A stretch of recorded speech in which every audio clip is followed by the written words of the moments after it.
बालाजी महाराजांना सिंदखेड या ठिकाणी बालासाहेब असे नाव का पडले? आता अलीकडच्या काळामध्ये 200-300 वर्षापूर्वी जेव्हा आपण इतिहास जो बघतो तर तेव्हा भगवंताच्या समोर सन्मुख की आधीचे जे देवाचं जे नाव आहे हे गोविंदराज असं नाव आहे. आपल्या पतीच्या आयुष्याच्या वृद्धीसाठी किंवा आपलं सौभाग्य वाढावं यासाठी. तर जय श्रीराम मित्रांनो, माझं नाव आदित्य उगले आणि स्वागत आहे तुमचं आजच्या आपल्या नवीन ब्लॉगमध्ये. मित्रांनो, जसं की मागच्या ब्लॉगमध्ये आपण मातृतीर्थ सिंदखेड राजा या ठिकाणी असलेल्या श्री बालाजी मंदिराची थोडक्यात माहिती घेतली होती. तर आजच्या ब्लॉगमध्ये आपण बालाजी महाराजांना सिंदखेड राजा या ठिकाणी बालासाहेब असे नाव का पडले या पाठीमागचा इतिहास समजून घेणार आहोत. तर मग कसल्या प्रकारचा उशीर न करता सुरुवात करू आजच्या आपल्या ब्लॉगला लाईक करा, शेअर करा, चॅनलला सबस्क्राईब करा आणि बेल आयकॉन दाबायला विसरू नका. महाराज, मी इथं बाहेर आल्याच्या नंतर बाहेर जो बोर्ड बघितला तो आता बालासाहेब संस्थान आणि सगळेजण म्हणतात की बालाजी मंदिर. म्हणजे नेमकं या गोष्टींमध्ये असं काय फरक आहे नेमकं, किंवा बालासाहेब संस्थान आणि बालाजी मंदिर म्हणजे असं का कसं हे नाव बदलण्यात आलं काय? तुम्ही सगळ्यात महत्वाचा प्रश्न हा आता विचारला. तर याच्या मागचं कारण इथे असं आहे की पूर्वी जसं आपण आता इतिहास ऐकत असताना आपण जसं मी आता उल्लेख केला होता की आपल्याला काही जे इतिहासातले काही पुरावे या मंदिराच्या अनुषंगाने जे आपल्याला सापडले किंवा इथून पुढे जे सापडतील जे आपण सर्वांसाठी देऊ शकतो किंवा दाखवू शकतो सर्वांना, तर त्याने जे आपल्याला आतापर्यंत सापडलेल्या पुराव्यांमध्ये असं आढळून आलं की या भगवंताचं नाव जे आहे तर ते नाव इतिहासामध्ये काय आहे, इतिहास म्हणजे प्राचीन इतिहास, आधीचा इतिहास, आता अलीकडचा इतिहास नाही. तर कागदपत्रांच्या अनुषंगाने तर त्याच्यामध्ये काय आहे की आधीचे जे देवाचं जे नाव आहे हे गोविंदराज असं नाव आहे. गोविंदराज का? तर आपल्या हिंदू संस्कृतीमध्ये साहेब ही उपमा नाही. आपल्या हिंदू संस्कृतीमध्ये काय राजा आणि राज ही उपमा किंवा हे जे देवाला किंवा मोठ्या व्यक्तीला संबोधले जाणारे जे शब्द आहेत ते राजा किंवा राज असे आपल्याला आढळून येतात. तर त्याप्रमाणे हा जो भगवंत आहे त्याला गोविंदराज ही संज्ञा प्राप्त आहे किंवा याला गोविंदराज असं म्हटलं जायचं. पण आता अलीकडच्या काळामध्ये 200-300 वर्षापूर्वी जेव्हा आपण इतिहास जो बघतो तर त्या इतिहासामध्ये काय मोगलांचा जो काळ होता किंवा निजामांचा जो काळ असेल तर त्या काळामध्ये इथे काय की या देवाला त्यांच्या मार्फते बालासाहेब ही संज्ञा दिली गेली. तर त्यांच्या मार्फते संज्ञा का दिल्या गेली असावी, तर त्यांच्या ह्याच्यामध्ये सगळ्यात मोठी जी संज्ञा आहे तर ती साहेब असं म्हणून ते संबोधन करायचे. त्यांना जर कोणत्या एखाद्या मोठ्या व्यक्तीला जर त्यांच्या ह्याच्यामध्ये जर बोलायचं असेल तर ते काय साहेब या उपमेने त्याला ते संबोधन द्यायचे किंवा ती उपमेने त्याला ते मोठेपणा मान सन्मान द्यायचे. तर त्या अनुषंगाने त्यांनीच या देवाला बालाजी गोविंदराज हे नाव थोडस हे करून त्यांनी तेव्हा बालाजी म्हणत असताना आपले लोक बालाजी वगैरे म्हणत असतील असं म्हणतात. तर त्यांनी मग ते बालाजी न म्हणता मग त्यांनी तेव्हा त्या या देवाला बालासाहेब अशी संज्ञा दिलेली असावी. म्हणून तेव्हापासून हा आपल्याला इथे जो काही बदल दिसतोय किंवा हे जे काही आपल्याला आढळून आलेला आहे बालाजी आणि बालासाहेब या नावांमधला फरक, तर तो फरक आपल्याला इथे त्याच्यामुळे दिसून येतो बालाजी आणि बालासाहेब यांच्यामधला. मूळ हे देवस्थान जे आहे हा देव गोविंदराज अशी आपल्याला पुराणांमध्ये वगैरे त्याचं आढळून येतं स्थान महालक्ष्मी देवाचं. अच्छा, असं आहे. आणखीन आपल्या मंदिराचे म्हणजे उत्सव वगैरे काय, वार्षिक उत्सव काय साजरे होतात? वार्षिक उत्सवाच्या अनुषंगाने असं आहे, आपल्या इथे हिंदू धर्माप्रमाणे चैत्र शुद्ध प्रतिपदेला नवीन वर्षाला आरंभ होतो. तर सुरुवातीला नवीन वर्षाचा आरंभ करत असताना आपल्या इथे जी ब्रह्मध्वज ज्याला म्हटलं जातं म्हणजे गुढीपाडवा, गुढीपाडव्याच्या दिवशी काय आपण गुढी वगैरे उभारतो, हे आपलं घरातले कर्म सगळ्यांचे आपल्या हिंदू धर्मामध्ये आहेत. तर त्याच अनुषंगाने देवाच्या इथे देवाच्या मंदिरामध्ये किंवा देवस्थानांमध्ये जे ध्वज उभारले जातात त्याला ब्रह्मध्वज असं म्हटलं जातं. तर त्या ब्रह्मध्वजाची वरती स्थापना केली जाते चैत्र शुद्ध प्रतिपदेला म्हणजेच गुढीपाडव्याच्या दिवशी, आणि तेव्हापासून आपले देवोत्सव आरंभ होतात. तर चैत्र महिन्यामध्ये गुढीपाडव्याचा तो उत्सव आहे, ब्रह्मध्वजाची स्थापना केली जाते. वैशाख महिन्यामध्येच त्याच याच्यामध्ये इथे होलिका उत्सव वगैरे जे आहेत तर ते होलिका उत्सव वगैरे त्या महिन्यामध्ये ते साजरा केले जातात. त्याच्यानंतर होलिका उत्सव झाल्यानंतर रंगपंचमीचा जो उत्सव आहे तो सुद्धा आपल्या इथे साजरा केला जातो. त्याच्यानंतर ज्येष्ठ महिन्यामध्ये गोंदीकर महाराज, तर लक्ष्मीकांत महाराज गोंदीकर, भागवताचार्य श्री लक्ष्मीकांत महाराज गोंदीकर यांच्या 7 पिढ्यांपासून या भगवंताला त्यांची परंपरा आहे की ते त्यांच्या घरचे त्यांच्या कुळातले इथे येऊन भगवंताला श्रीमद भागवताचं श्रवण करवतात.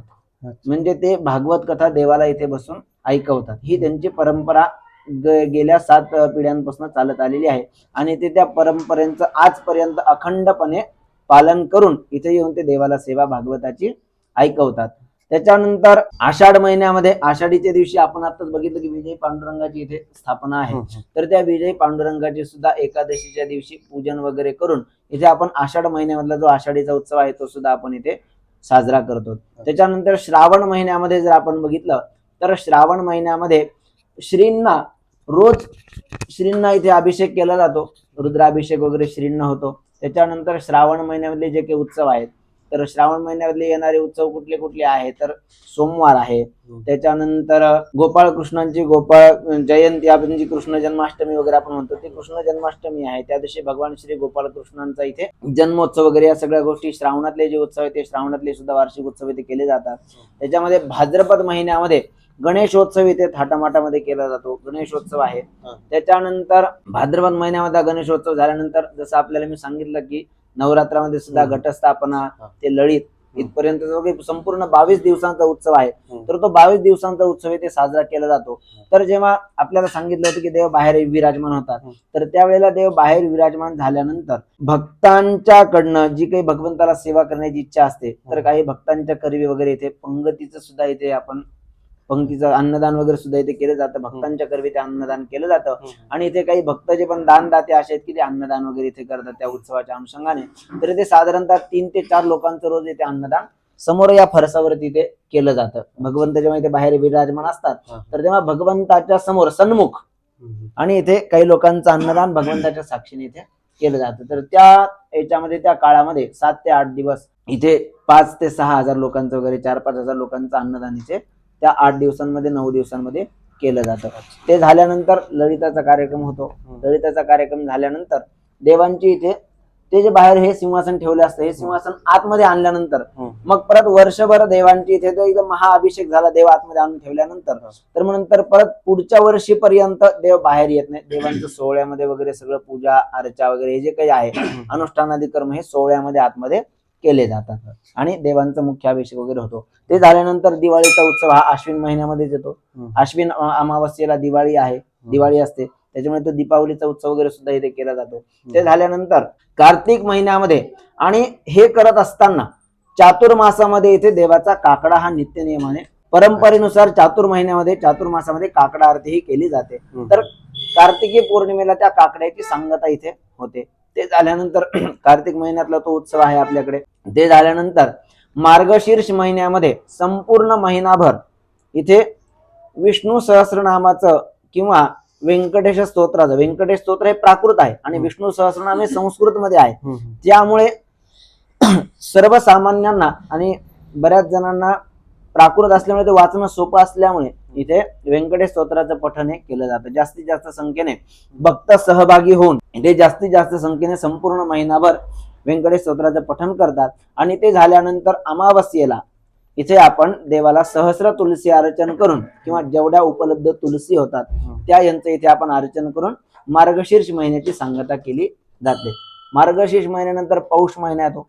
पौष महिन्यामध्ये साधारणतः काही उत्सव वगैरे नसतात. संक्रांतीचा उत्सव असतो, तर संक्रांतीचा उत्सव सुद्धा इथे केला जातो. संक्रांतीच्या उत्सवामध्ये काय आहे की ज्या काही सुवासिनी असतात गावातल्या किंवा खेड्यापाड्याजवळच्या वगैरे ज्या काही सुवासिनी आहेत, तर त्या सुवासिनी येऊन इथे एकमेकांना आपल्या पतीच्या आयुष्याच्या वृद्धीसाठी किंवा आपलं सौभाग्य वाढावं यासाठी लक्ष्मी पद्मावती सहित येणाऱ्या सुवासिनींना वाण देतात. तो सुद्धा इथे आपल्याला जो कार्यक्रम आहे संक्रांतीचा जो उत्सव आहे तो सुद्धा इथे आपल्याला बघायला मिळतो. भरपूर बऱ्याच प्रमाणामध्ये इथे सुवासिनी येऊन ते वाण वगैरे जे असतं ते वाण देतात.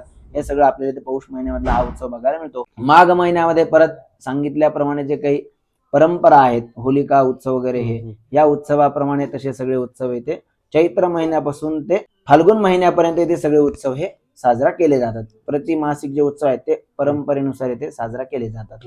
अशा प्रमाणे आपल्याला इथे एकंदरीत जी सगळी माहिती आपल्याला इथे मिळते. त्याचप्रमाणे इथे दर शुक्रवारी श्रींचा जसं सकाळी महाअभिषेक होतो त्याचप्रमाणे श्रींना इथे संध्याकाळची महाआरती सुद्धा केली जाते.